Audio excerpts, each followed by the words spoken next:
Okay, folks, I'd like to talk about Snowball Earth. This is a really interesting thing. It's been proposed for quite a long time, but it's only been the last few decades that we've actually taken it seriously. And it's a really neat concept that I'd like to go through with you. I won't go in depth with it because it does get a bit hairy. But let's just look at the last ice age. In the last ice age, we could see, for instance, that in the present we have ice at very, very low latitudes at the poles. And we could see how much of North America is exposed now. The Great Lakes, much of Canada is nice, right? Most of Alaska has some glaciers, but most of it's not covered. If we just go back to the LGM, that's the last glacial maximum, 20,000 years ago, we see that we had ice completely covering most of North America. We had most of Northern Europe covered. We had huge chunks, and we even have, come down here, we had a little bit here in the Snowy Mountains. But this is a really interesting phenomenon. We can see how we can use oxygen isotopes, which I probably won't talk about now because we don't want to go into it yet. But let's just say they're a monitor of temperature, whereas it's colder to the right on this diagram. We could see how over 400,000 years we had it getting cold, warm, cold, warm, cold, warm, cold, then warm, and then see all these oscillations, and then the glacial maximum was just 20,000 years ago, and since then we've pretty much been in a warming trend since. So this is showing us there are times where we can get into a situation where we can have continental glacial ice fairly near the equator. Now that's rather interesting, I think, right? We can see down here that we can have a bit here, New Zealand, right? We can have a little bit down here, nothing in South Africa, but in South America. And this is an interesting thing, like what controls this and how does it work and how far can this go? So that's the thing I want to talk about. So if we look at ice ages, we had the Pleistocene, which is the recent one, where the last glacial maximum was 20,000 years ago, but we had a serious ice age for a while. We had the one that was the Permo-Triassic, the Gondwanan one, and this, by the way, is what outcrops down the south coast in the Sydney Basin. So anywhere from Duros all the way up to Newcastle, you can see evidence of glaciation, and I recommend you do that sometime, either on your own or when you take the course called EMSC1008 Earth, where you go down and spend a week down there enjoying the scenery. There was one in the Ordovician about 450, and then we had some amazing ones way back in time. And I'll talk a bit about those, because these are the interesting ones where Snowball Earth is, could we have frozen the whole planet? Were we a giant snowball or not? So between 900 and 600 million years ago, Earth froze completely or almost about 4 times. And I like the or almost, because establishing if the equator was completely sealed up or not is a challenge. And that would be a lot of snippeting if we were going to go into that. But if you're interested, there's a lot you can read about it. There's a lot to study about it. People are actively researching this. But when it says all or almost, what's neat is if it was almost, then we'll call it a slush ball. And you can understand that analogy. So global freezing alternated with extremely rapid sea level rise and global warming, which is really neat. That's the thing I've been talking about, how we get these fast changes. So glacial deposits on all continents, even at low latitudes. That's the important thing. Glacial deposits immediately succeeded by thick deposits of carbonate, which was a record of when we'd gone through a warming trend. So this is really neat, how we have these alternating glaciers and carbonates, and how on earth we would do that. Pun intended. Okay, so this plot is showing here hundreds of million years along the bottom, and showing how we had pissy little ice ages where, we were getting up to 60 degrees south, 60 degrees north.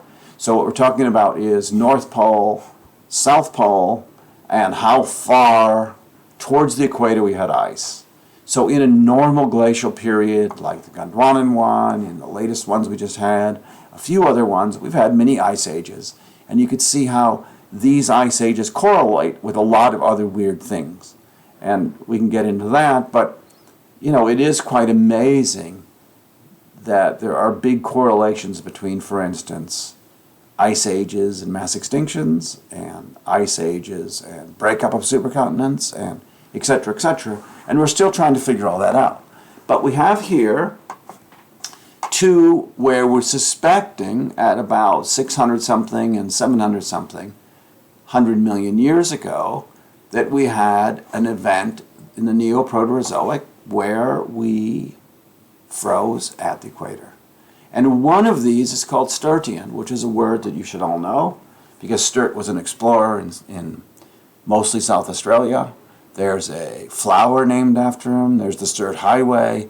There's a whole bunch of Sturts in Australia. Look him up someday. He was somebody important in Australian history. But these rocks outcrop in South Australia.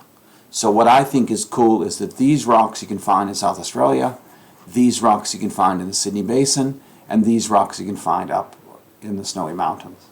So if one wanted to do a glacial tour, one could have a whole semester of driving around the country looking at cool glacial deposits, and it would be a blast. But nonetheless, this is the concept here, right? Notice how they don't all line up with mass extinctions. These red lines are mass extinctions, and you can say, oh yeah, okay. But at the end of the Permo-Triassic, this was the granddaddy of them all. This was the biggest mass extinction right here. And notice how we had a big Gondwanan glaciation. And notice how most of these are rather symmetrical up here in recent times, but this is just Gondwana sitting down the south but not the north. That's because Gondwana was a southern land. It wasn't up north. And I mentioned before how when we're talking about climate change, we have to think about where the continents are. We won't see any record of glaciers if there's no continents to the north, because what the hell would the glaciers grow on? They'd just be icebergs, right? So this is an important plot to get your head around, and I suggest while you're quarantined, you should sit around and drink beer and admire this. Okay, so one way to measure this is with oxygen isotopes, and I'll speak a little bit about that. But let's just take it to say that we can see, looking back, we can see a swing through hot, cold, hot, cold, hot, cold, hot, etc. Right? And you can see how when we get back into the Cambrian, we've seen these massive swings, and we can see here where we've had the little glacial epochs, not the giant ones. Okay, so evidence of glaciation. And this is important that we talk about this, because I've talked about glaciers, I've talked about glacial tills, and I've talked about some of this. So classical Neoproterozoic diamictite. Now that's a neat word. That is the word we use for lithified glacial till. That is unsorted, unrounded, random collection of material that was clearly only could be formed by a glacier. This is a diamictite. That means that we're seeing the direct evidence of a glacier having been there. That is hugely important. It's also lying unconformably, right? Because this is just a bunch of shit that's stacked up on top of these beautifully layered sediments here that are glacially abraded pavement, which means, I'll show you in the next slide, that the surface here, when you look at it, is all scratched up and polished. Which means if you want to say, how would we ever know when and where it was cold, we would want to see rocks like this that had been deeply scratched and polished, and they have a diamictite on top of it. If you call this a glacial till, I'm okay with that, but technically we call it a diamictite because it's lithified, and it is direct evidence of stuff that was once touching a glacier. And that settles a lot of things. So here we are in Striae, going under a diamictite in Norway, and check it out, right? These can only be formed by glaciers or some giants coming with rocks and scratching them up, which obviously didn't happen. But notice how, as well as of the Striae, we have a beautifully polished surface from glaciers coming over it and polishing it up for us. Okay, so let's have a look at this and just take a simple story. That we start, generally we think we start with a supercontinent, and we break it up, and when we break the supercontinent up, then we have, as the giant continent splits apart, ocean life flourishes, pulling carbon dioxide out of the air.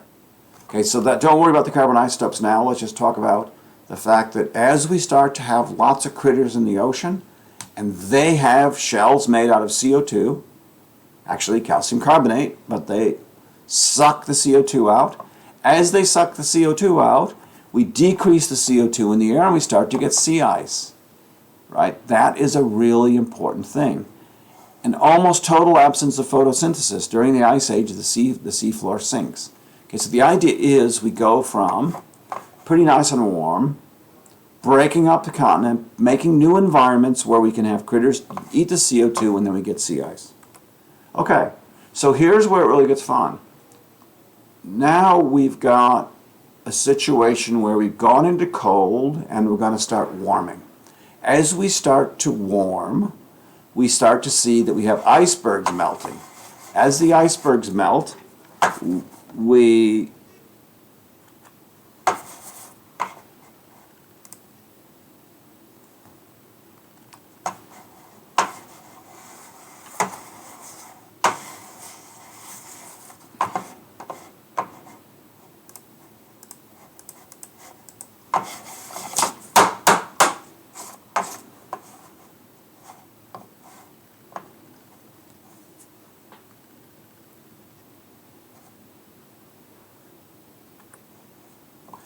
Okay, so as the iceberg melts, you can see how we have these little blobs of stuff falling down. Those are boulders coming out of the icebergs. And so remember, the deep sea sediments are mudstones. As we melt icebergs, we get drop stones, boulders falling out of the iceberg and landing in the mud. Now, these aren't diamictites because these were never in contact with a glacier, but they imply the presence of a glacier. So notice how we have all of these boulders raining down the drop stones, and then we melt all the ice, and as we get really warm, the overabundance of carbon dioxide in the air creates a hothouse climate, and when it's nice and warm, that's a great time to make carbonate. So the idea is we have dropstone bearing units overlain by what they call cap carbonate. When we say cap carbonate, we mean a nice little carbonate sitting on top of a dropstone unit. And this is something that we see all over the world, and this is a couple of guys out there mapping it. And one of the things that's neat is here is a unit with dropstones. Look at these babies, right?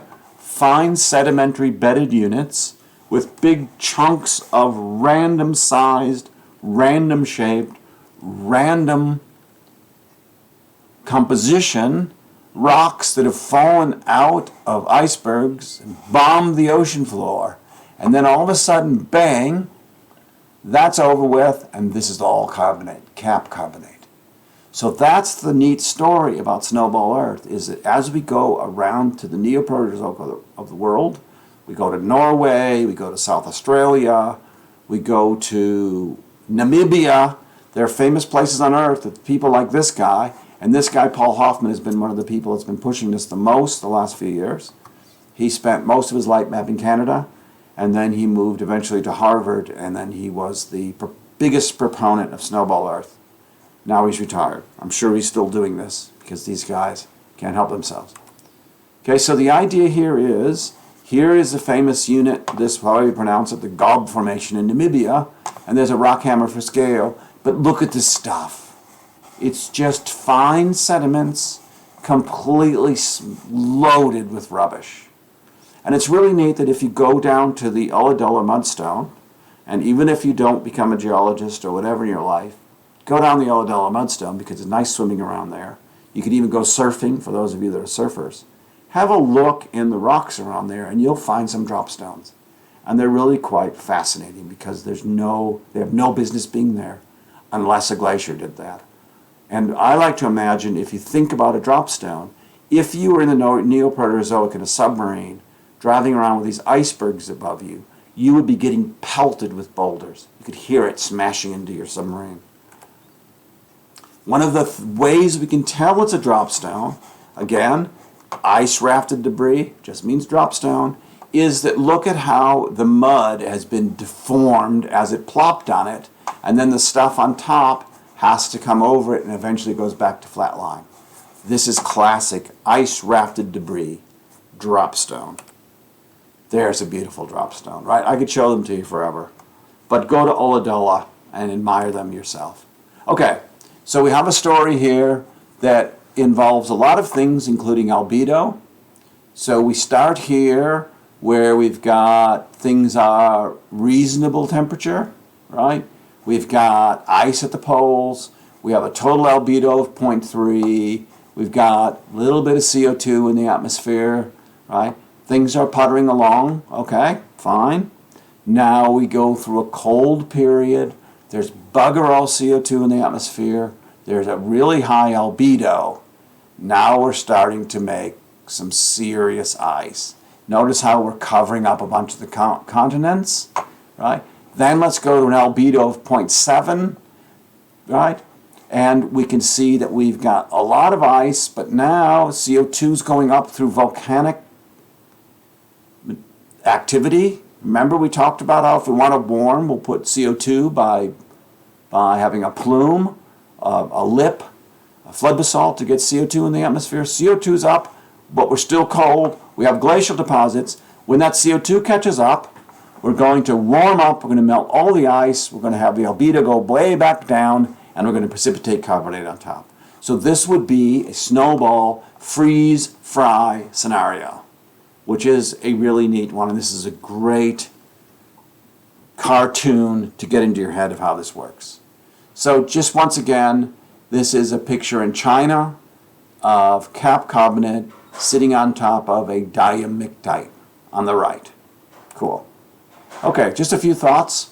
So Rodinia, the oldest known supercontinent, formed about 1.1 billion, broke up about 750. Right, this sort of corresponds to the Neoproterozoic snowball Earth. Is there a correlation between the two? I'm not going to answer that. Tectonic changes are a trigger. Runoff material into the oceans changes things. Increased consumption of CO2 through continental weathering. We talked about weathering in the mountains. Consuming CO2. Reduction in concentrations by a lot of CO2. Enormous basaltic traps, volcanism, right? So just to confuse you, when we talk about lips, large igneous provinces, we also call them flood basalts, we also call them traps. Because where we find them on Earth, they have lots of volcanic sort of caves in them, which are like traps. So simulations produce a concept that this might have been a way to get into and out of a snowball Earth phase. So the idea is biological as well, that more crustal productive area, lagoons, deltas, shelf margins, etc., less harsh mid-continent climate, reduction in mid-continent deserts, new inventions in macroscopic biology, increase in ocean biomass. This all could have played a big part in it. Okay, so a couple of things I want to mention before we go here is one of the things that changed a lot on Earth is that at some point, just over 2 billion years ago, this red line is showing you that up until about 2.4 billion years ago, we had no free oxygen on Earth. That at some point, because probably of bacteria and evolution of organisms, we started to generate oxygen in the oceans, and we got up to a level for this billion years, and then it popped up into the Phanerozoic, probably due to the Cambrian explosion of things, life on Earth. But this great oxidation event is somehow loosely tracked to snowball Earth. We've got right here, when we went into the great oxidation event, which of course we refer to as the GOE, and then as we did this hop up into the Phanerozoic, we have another one. There's got to be a link here between global glaciation and oxygen levels. Don't ask me what it is, just putting it out there. Okay? And this is telling something about, right, we've had blue-green algae forever. We started to get the fungi and the eukaryotic organisms sometime around then, we're not sure, right? Then we got into more advanced things here. Is this a coincidence? I doubt it. Okay, so finally, one of the things I wanted us to have in mind was we want to cool the planet, we remove CO2 via rock weathering, we increase the albedo, we block the sun via ash eruption. Those are our three favorite processes. If we want to get out of it, to go into the fry process, we add CO2, we decrease the albedo. So there you go. There's Snowball Earth. Thank you very much.